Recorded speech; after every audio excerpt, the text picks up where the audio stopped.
Aujourd'hui, nous répondons à une question de Jeanne Darcroix qui se demande à quoi ressemblerait une élection au Québec si l'on appliquait un mode de scrutin proportionnel.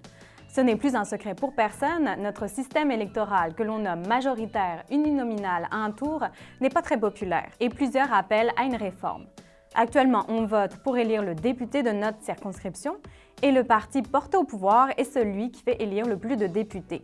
Mais ce système est très critiqué parce qu'on constate souvent un écart entre le pourcentage total de votes récoltés par un parti et le nombre de sièges qu'il obtient réellement à l'Assemblée nationale.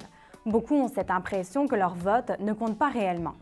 Prenons un exemple. En 1998, le Parti québécois formait un gouvernement majoritaire avec 76 députés élus et pourtant, en termes de pourcentage, il se retrouvait derrière le Parti libéral du Québec.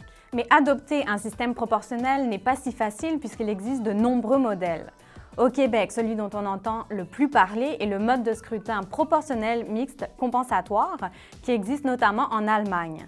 La Coalition Avenir Québec, Québec solidaire et le Parti québécois veulent notamment l'adopter s'ils sont élus aux prochaines élections. Concrètement, on continuerait d'élire 125 députés, mais au lieu de 125 circonscriptions, on n'en aurait plus que 70 ou 75.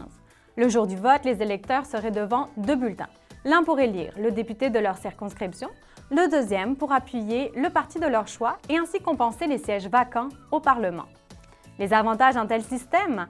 C'est plus représentatif du vote des électeurs, ça permet à de petits partis d'être mieux représentés à l'Assemblée nationale. Aussi, on a encore un député pour défendre des intérêts régionaux. Et enfin, on a un meilleur taux de participation.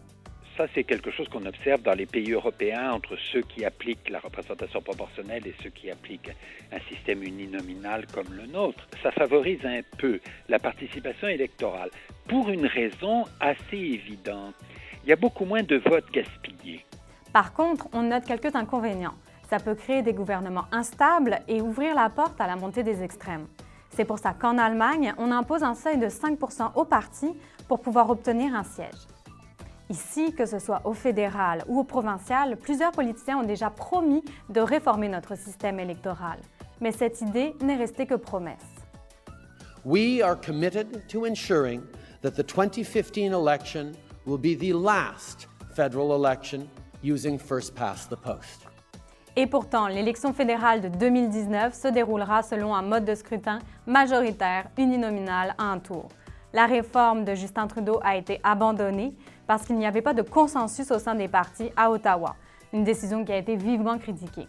C'était donc l'essentiel de ce que vous devez savoir aujourd'hui sur le vote proportionnel. Si vous avez d'autres questions, n'hésitez pas à nous écrire à l'adresse questions@ledevoir.com.